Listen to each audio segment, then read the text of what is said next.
क्या आपने कभी गहरी दोस्ती की खुशी या किसी की हसद का दर्द महसूस किया है? आज हम एक ऐसी कहानी में गौता लगाने जा रहे हैं जो अहद के रिश्ते की खूबसूरती और हसद की तबाहकुन ताकत दोनों को जाहिर करती है। हम एक समूल 18 और ज़बूर 36 पर नजर डाल रहे हैं, जहां हम दाऊद की कामयाबी पर मुख्तलिफ रद्द अमल देखते हैं।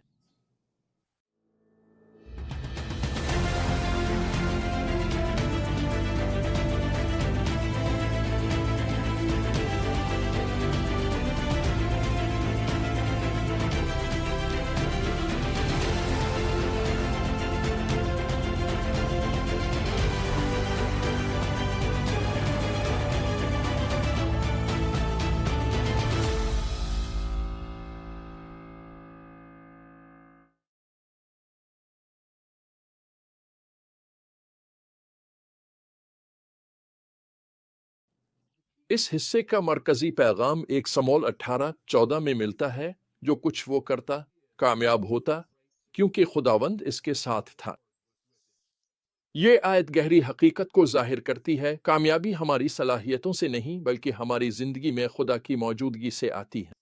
लेकिन हम देखेंगे कामयाबी हमारे इर्द गिर्द के लोगों में मुख्तलिफ रद्द अमल पैदा कर सकती है। हमारी कहानी दाऊद की जालूत पर फतह के बाद से शुरू होती है।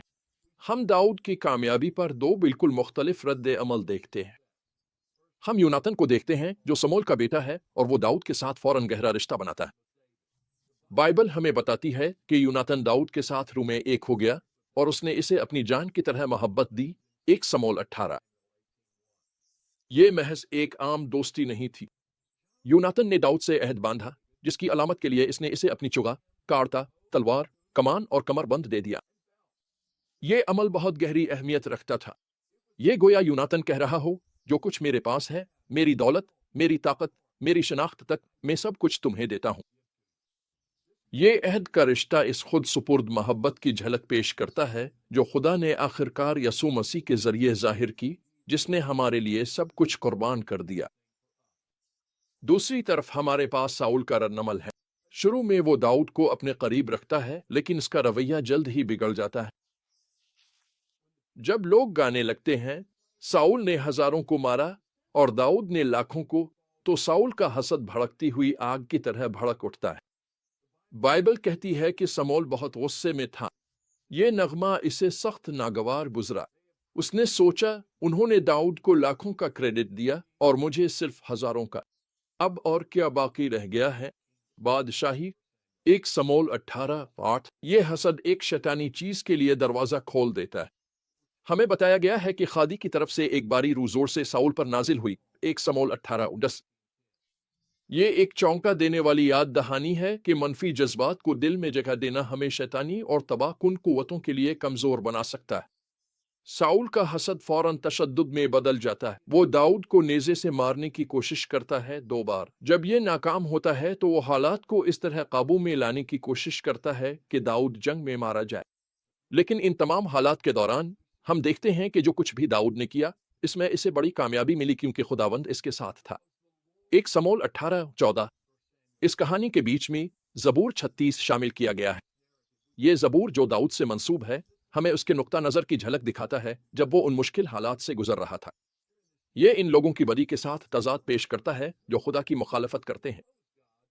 खुदावंद की लाजवाल मोहब्बत और हिफाजत के साथ दाऊद लिखता है, ए खुदावंद, तेरी मोहब्बत आसमानों तक पहुंचती है, तेरी वफादारी बादलों तक। ज़बूर 36:5। हता के साउल की हसद और हमलों के बावजूद दाऊद की तवज्जो खुदा की वफादारी पर मरकूज रहती है। ये कहानी हमें रिश्तों, कामयाबी और मुश्किल वक्त में खुदा पर भरोसा करने के बारे में कई अहम सबक सिखाती है। सबसे पहले ये हमें अहद की ताकत दिखाता है। रिश्ते। यूनातन की दाऊद के लिए वफादारी, हता के अपनी मुमकिना बादशाहत की कुर्बानी देकर बेगरज मोहब्बत की एक खूबसूरत मिसाल है। दूसरी तरफ हम हसद की तबाहकुन फितरत को देखते हैं। साउल का दाऊद की कामयाबी पर हसद इसके जहन और दिल को जहर आलूद कर देता है, जिससे वो गैर माकूल पुरतशद्दुद रवैया अपनाता है। ये दूसरों से अपना मवाजना करने और उनकी कामयाबी पर हसद करने के खतरात के बारे में एक सख्त इंतबाह है। लेकिन आखिरकार हमें याद दिलाया जाता है कि हकीकी कामयाबी हमारी जिंदगी में खुदा की मौजूदगी से आती है। साउल की तरफ से नुकसान पहुंचाने की कोशिशों के बावजूद दाऊद कामयाब होता रहा क्योंकि खुदा उसके साथ था। और अगर खुदा आपके साथ है तो फिर कौन आपके खिलाफ हो सकता है। मैंने खुदावंद की बरसों की रफाकत में यह सीखा है कि कुछ लोग अब से मोहब्बत करेंगे और कुछ शायद अब से नफरत करें।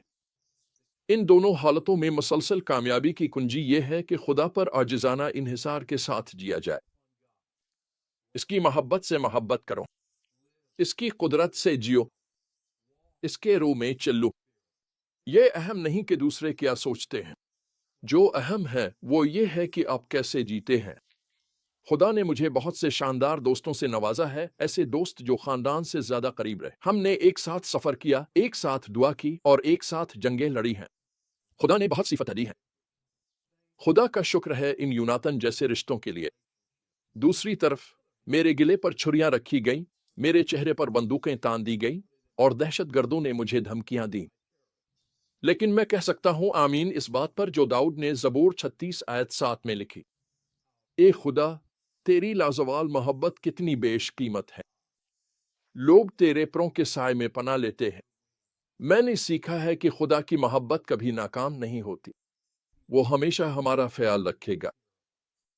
तो हम आज अपनी जिंदगियों में इन सच्चाइयों को कैसे लागू कर सकते हैं? पहली बात, गहरे अहद वाले रिश्ते कायम करें। दूसरों सरमायाकारी को तैयार रहे, बेगर्जी जैसे यूनातन ने दाऊद के साथ किया। दूसरी बात, अपने दिल को हसद से बचाएं। दूसरों की कामयाबियों पर खुशी मनाएं, ना जले। तीसरी बात, याद रखें कि असल कामयाबी खुदा की हुजूरी से आती है, न कि सिर्फ आपकी सलाहियतों और हालात से। चौथी बात, जब मुखालफत का सामना हो तो दाऊद की तरह ज़बूर 36 में अपनी तवज्जो खुदा की वफादारी पर रखें। दाऊद, यूनातन और समोल की कहानी हमें रिश्तों की ताकत याद दिलाती है, चाहे वो अच्छे हों या बुरे। जब हम इख्तिताम की तरफ बढ़ते हैं तो अपने रिश्तों के बारे में सोचें, उनमें कहीं हसद और रंजिश जगह बना ली है। याद रखें, हमारे रिश्ते खुदा की मोहब्बत और वफादारी की एक जबरदस्त गवाही बन सकते हैं। मैं आपकी हौसला अफजाई करना चाहता हूं कि आप खुदा की लाजवाल मोहब्बत पर भरोसा रखें, चाहे मुखालफत का सामना हो। और यूनातन की तरह अपने आसपास के लोगों से बेगरज मोहब्बत का मुजाहरा करें।